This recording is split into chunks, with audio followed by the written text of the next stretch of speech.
Welcome to CultureVille, a talk show that shines light on urban culture in Middle Tennessee. I'm your host, Gutter, and today we have Top Nosis. Thank you for coming. Appreciate it. Glad to be here. You are watching CultureVille.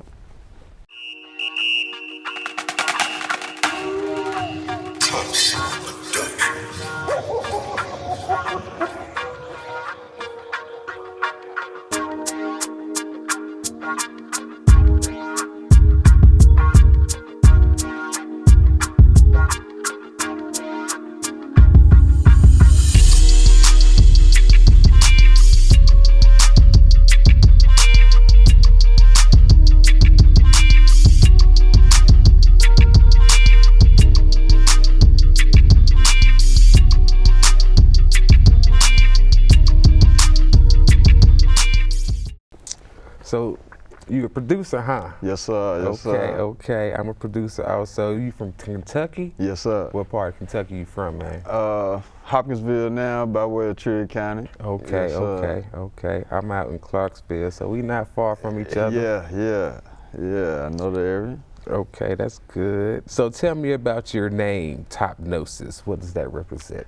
Yeah, so I was given the name Top Dog and playing football in high school, and as I just grew up, I just shortened it to Top. That's because I try to, reach my maximum potential. Yeah, and help other people reach their maximum. You know what I'm saying? Okay. And so the Nosis is just from learning, actually studying life, just actually accepting the soul journey. In my music and in life, I just learn. It's a steady learning process, and the Nosis represents the knowledge, and wisdom that I've gained over the years, and just helping people reach their maximum potential as well as trying to reach mine. Okay. So how did you start producing? I started producing. I actually been a musician all my life, and played in the church growing up, and then we stopped going to the same church, and I really didn't have a chance to play. And so I ended up finding little programs back in the day, Fruity Loops and little torrents and stuff that you can get back in the day. And I just started, producing like that, started creating little beats. And then a couple of my friends in high school, he started rapping, and shout out Infrared, he started rapping, and him and his brother, and we just took off like that. And so I was producing CDs and stuff back in high school, trying to be like, the greats back then, Timberland and Manny Fresh them, you know what I'm saying, trying to do it like that. And Master P them, thinking it's, that's what it is. So that's how I got started. Okay. Is there a difference between a producer and a beat maker? Yeah, I definitely think it is. To me, beat making is just getting the creative idea out, putting it down, and that's what it is.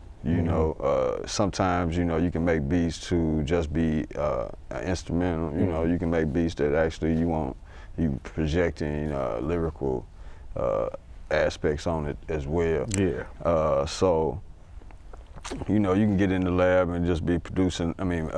Producing beats like that, making beats like that. But producing is a little different because you have to think about the whole project. The whole project. Yeah, you have to think about the whole project, and creating that whole project is more than just making the beat. Yeah. You got to be able to elaborate on the lyrical content, the creative aspects, the themes, and being able to hit the mark. Yeah, I think that the beat makes the song.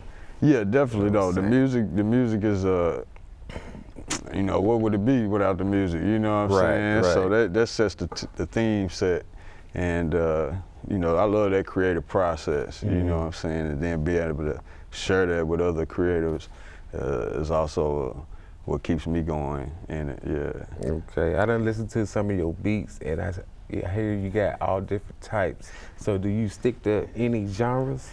I don't really stick to any genre. I like to work with the theme or the, you know, the goal of the, whatever project I'm working on.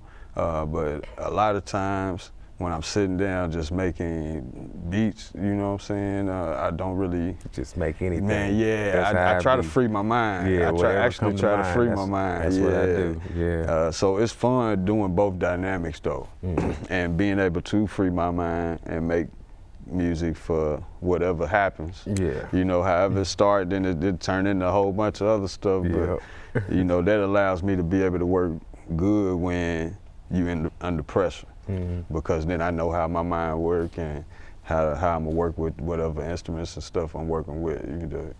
Okay. Yeah. Do you produce for any independent artists? I have produced for artists out of Kentucky, Paducah, Kentucky, Juice Miles Marley. Okay. Yeah, we had a cool process of coming up with a song called God Flow. Yeah, you can check it out on all the major platforms, as well as I'm working with artists now, Cowboy Trey. So it's on the country level, but country hip hop. Yeah, so you know. So how would you go about selecting a beat for these artists? Oh, well, a lot of times, it depends, because if they have an idea already, then I go based on their theme, and I'm trying to attack, you know what I'm saying, that theme in a way that we can, you know, build a good foundation for the elaboration, for the artistry. To make that word shine. Yeah, to make it shine. So, but if, you know, sometimes we come in there fresh. You know, I don't have nothing in particular. They don't have nothing in particular. You know what I'm saying? Going off vibes. Yeah, we just going off the vibe. Yeah. So in that aspect, you know, I just try to figure out what the theme is. Okay. What's the theme set for where we at? You know what I'm saying? Sometimes they're created with the sound that start with. We just mess around with some sounds, or they'll mess around with, you know, with a rhythm or something that we've just been talking about, you know what I'm saying? A lot of times we just vibe for a while. Yeah, then we'll get going. Yeah. So what is your creative process when you're making beats? It varies. Over the years I've learned it varies, you know what I'm saying? You know, certain times I start with drums. Being a drummer, you know, I start with either a little percussion or something that gives me a rhythm. Or sometimes I start with melodies, you know what I'm saying? And the beat comes out different when you start with the drums than when you start with the melody. Yeah. The beat will go a whole different way. It'll go a whole different direction, you know what I'm saying? So I've learned over the years to just be free in that dynamic. Don't be like trying to force feed the production, the creative process, you know what I'm saying? You have to let it take you where you're going. And sometimes you might go somewhere and end up somewhere totally different than where you started. I done deleted 4 tracks that I already started that I already with. had, you done deleted them and then... Man, now I'm sticking with this though. But all of them got me there, you know? So, you know, it's just fun, you know, getting in there and, you know, and allowing my ear to direct it. Okay. So how many beats do you create on a weekly basis? On a weekly basis, it ranges from about 4 to about, I would say 4 to 10 to 13, somewhere around there. And it really just depends on how much time I have. Yeah, because, you know, certain seasons, I'm gonna be busy doing other things or out in the field versus actually being in the lab. In the wintertime, I do at least 10 because I'm gonna be around, I'm be in the house, you know what I'm saying? It get cold, you won't go nowhere. You know. If you could work with any artist, past or present, who would it be? Oh, that's a tough one because I really would like to work with a lot of people. I listen to a broad range of music, but if I had to narrow it down, I would have to say Michael Jackson, And I would love to do something with Stevie Wonder. Yeah. You know what I'm saying? Stevie Wonder. Two good choices. Yeah. Two good choices, yeah. Yeah, you know, I know that would be, you know, fun. We'll and do a track with both of them together. Whew. Man, straight heat, straight Kill 'em. heat. I guarantee it. You want to look into this camera right here, and you're going to tell everybody where they can find you at. All right. Well, you can find me on IG at Top Nosis, which is TOPNOSIS. Facebook is Top Nosis.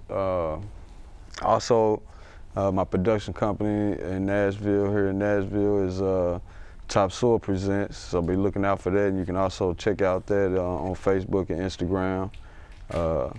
And that's it.